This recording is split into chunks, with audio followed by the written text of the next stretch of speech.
आहे की मग ठीक आहे, हा मुलंच आहे, त्याला काय कळतं, मग करू दे. ठीक आहे, त्याला काय समजतं, मग जाऊ दे. त्याला काय समजतं, बरं घे बाबा तुला मोबाईल पाहिजे का, तू आरडाओरडा करू नको फक्त घेऊन टाक.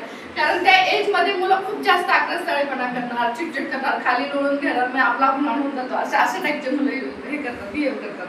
मग त्या एज मध्ये हे जे एज आहे ना, खूप जास्त तुम्हाला जे एज 16 to 18 त्या एजशी हे एज कम्पेअर करतं.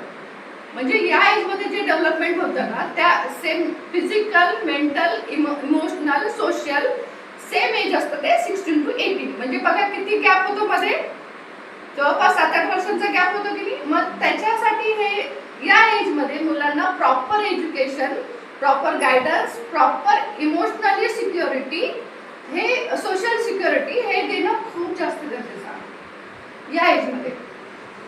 आणि या एज मध्येच असं होत आलंय ना की म्हणजे सगळं काही बिघडलंय.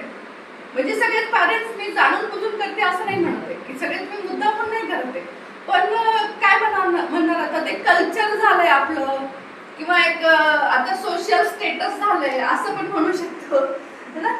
मग काय होतं या एज मध्ये, आता आफ्टर कोरोना मुलांमध्ये मोबाईलचं खूप जास्त वेळ लागलेलं आहे. आता माझ्याकडे जेवताना मोबाईल देणं हे खूप कॉमन झालं आता. म्हणजे 80% पॅरेंट्स जे आहेत ना, मुलांना जेवत असताना मोबाईल देत असतात. मग तो काय करतो, तो व्हिडिओ बघतो. आता त्याच्यामध्ये काही अजून आलं तर ते काय, तो जे त्याला बाईट करायचं असतं ते तसंच ठेवतो. मग त्याला अजून काही त्याला म्हटलं हा हा बेटा संपव, फिनिश कर, मग तो परत 1-2 बाईट खातो, तसंच तो आतमध्ये जातं. काय होतंय इथे, त्याची जी बाईट करायची जी प्रोसेस आहे